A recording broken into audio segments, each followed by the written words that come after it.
me to freeze. All right, on freeze.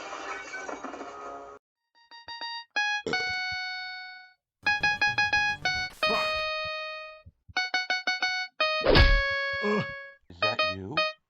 Oh! What the fuck was that? I'm coming, Papa Bear.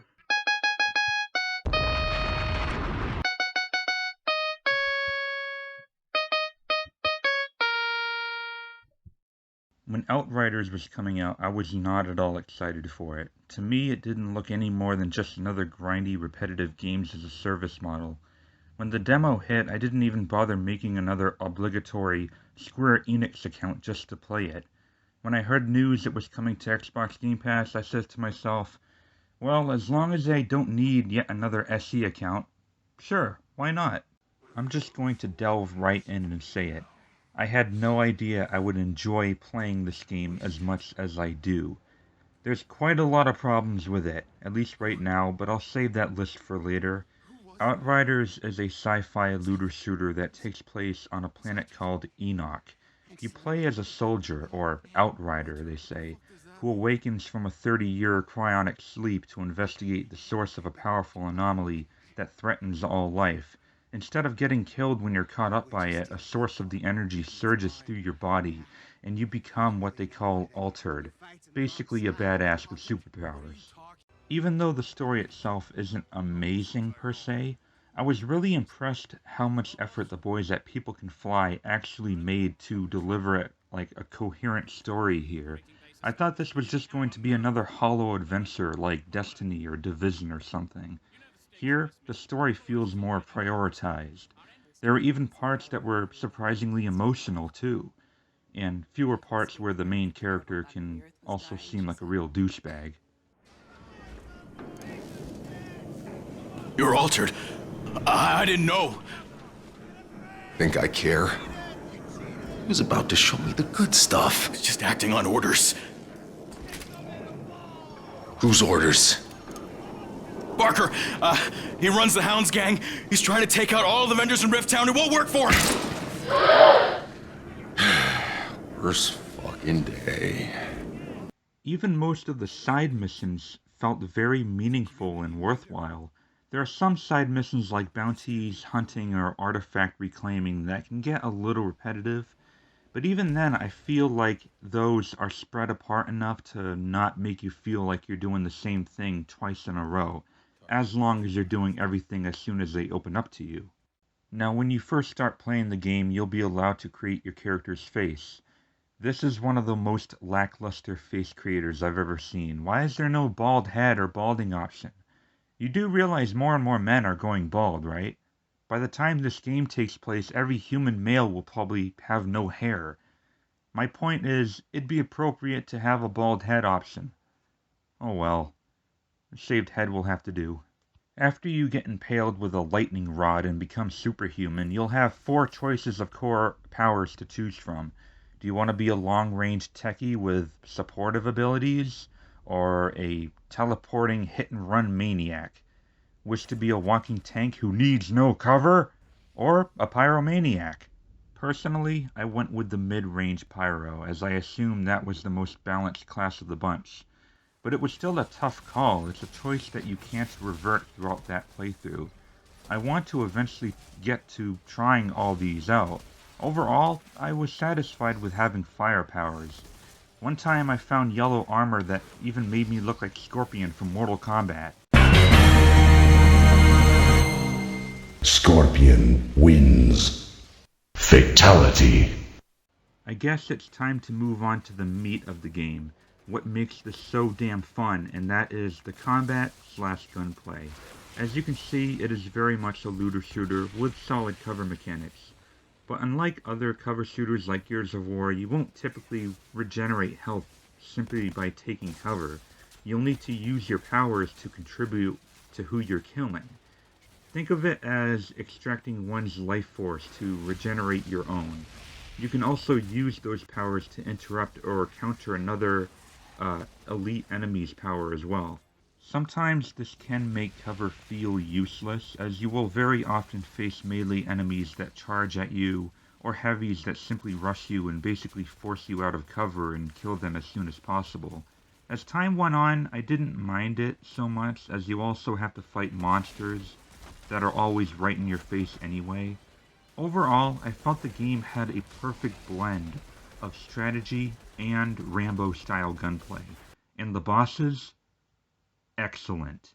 When you finish the story, the game will open up to you these challenging events called expeditions, where you have to race against the clock to kill every enemy that stands between you and the drop pod. These are essentially the end game content.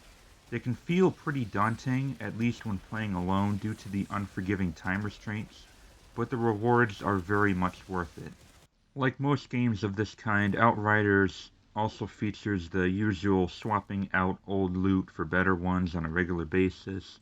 There are hubs between different areas where you can accept new quests, buy and sell items, as well as disassembling items and using that salvage to improve your current weapons and armor.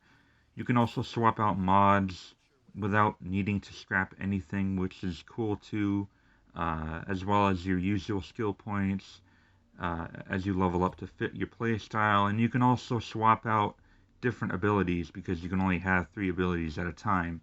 And you'll have like 7 to choose from by the time you hit max level. Along with all these features are also your ability to customize the look of your van, which you never actually use yourself, or the look of your checkpoint banner, which nobody else can really see but yourself. Lastly, assigning emotes, which depending on who you are or how much you play with other people, you probably won't use much of these either. So there's a few customization options that are kind of pointless, but hey, that's why they're called cosmetic. I love the general world the game is set in. It feels very post-apocalyptic, almost hopeless. There's a ton of geographic variety ranging from forests to deserts to ancient abandoned cities and temples. There's tons of lore pages to read. I felt happily lost in much of the game, and it also really helped carry the story too. A huge part of the game's progression is its world tier system. This is pretty much the game's difficulty setting. The higher you reach each new tier, the greater the loot you receive, but at the expense of dealing with tougher and tougher enemies. By tougher, I mean more damage dealing, but also unfortunately more and more bullet spongy. And thus we've hit the part of the review where I talk about aspects of the game I either do not like or believe there is room for improvement. Because of how bum-rushingly, dick-suckingly, obsessively stalker alert, chaseful the enemy AI naturally is to you, combine this with increasingly more and more bullet sponges as you rise up the tiers that will require quick dashes to the nearest ammo resupply during combat, this often presents a massive difficulty problem, at least in single player, as that's how I played through the whole game the first time around. I would make it up to World Tier 7 or 8, and then my progress would halt just because of, well, bullet sponges that can kill you in 2 shots or less. Even with the loot you have on that you got from that same World Tier you're in. When you die, you also lose a large fraction of World Tier progress you need to level up to the next one. This presents a severe sense of unbalance with the progression in difficulty. And keep in mind, this goes all the way up to World Tier 15. I'm only a little more than halfway there. I can't even imagine how many bullets I would need. And let's say you get stuck at World Tier 8. You can't progress. It's simply too hard. You probably shouldn't do what I did and just go back down to World Tier 1 with World Tier 7 equipment, because then most enemies will drop like flies immediately until maybe the last level of the game. Even a couple bosses go down in a matter of seconds if you're way too overleveled, which makes it so that you can bypass boss fights. That's not okay. Don't want to do this. You could not be more wrong, freak. Think about what you're doing, Bailey. I don't know how you... Bruh. If you want my opinion, world tiers shouldn't have even been a thing, at least not until the end game. It should have just had a basic natural progression where the difficulty stays appropriately challenging based on your current level. Holy shit. Did I of all people just support the idea of level scaling? When does that happen? Oh, right. Looter shooters. And the graphics can range from, damn, this is a good looking cutscene, to, oh, there's texture popping, to, huh, my scarf is sinking into my chest piece, to, what the hell is that supposed to be? Recently coming off of Cyberpunk 2077, I was not happy to see something like this again so soon. Whenever I talk to people, sometimes their bodies will basically reset to their original position before they started moving, in the same shot as when their dialogue ends.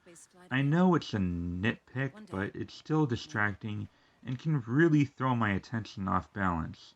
There are also a few instances where the game flat out broke, with dead bodies still upright and constantly fidgeting, to the sound and frame rate randomly crashing for like no apparent reason.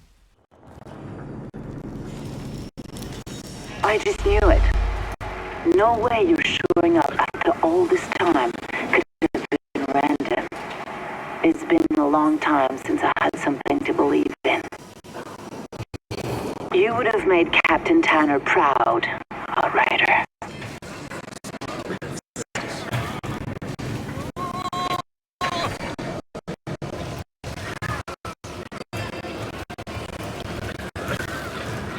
What the hell is up with the quest marker? Why does it sometimes repoint me to the previous quest I had active? It's almost as if the game has a hard time catching up or updating certain actions I've made. So often I get lost because the game keeps sending me out of a side quest area when I'm still doing that side quest. Actually, forget about the marker. What about the fucking map? Were they seriously too lazy to implement a marker to show where you specifically are? Ah, I have to bring up some of the dialogue and voice acting. Even though I've just praised the game's general story, the presentation, and a good amount of character development, I might add, some of the dialogue can be cringy at best. There are a couple lines here and there that I actually liked and showed that these guys can write. Something awfully familiar about the way you carry yourself. Reminds me of people I'd rather forget. But then there are these, you know what, I'll just play them to you. We heard it screams for miles. How did you do it? I hunted it, found it.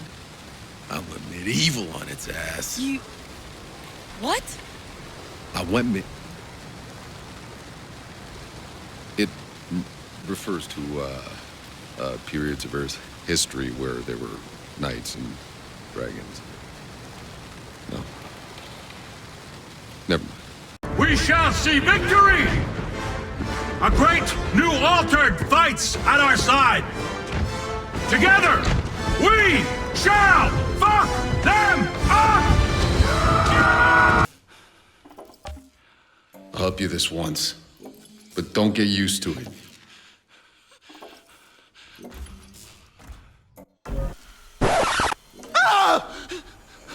Altered! Scared the shit out of me!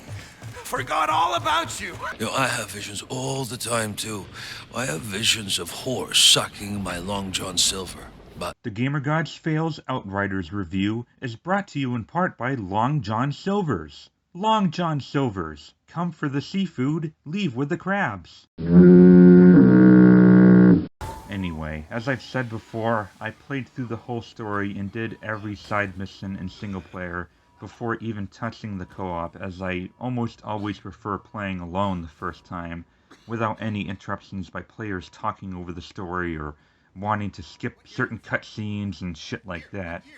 It wasn't until after my first expedition that I wanted to try out the co-op via public matchmaking, and so far, it has not gone too well. 9 times out of 10, it won't let me join any game, and 5 of the other 10% involves me either being kicked immediately out or joining up with someone who is AFK. That leaves the other 5%, where I either die too fast because the other player's world tier is above mine, or I get to play long enough to watch my game lag out and then crash completely. I've only had one successful co-op session so far. One. As in this one you see right here.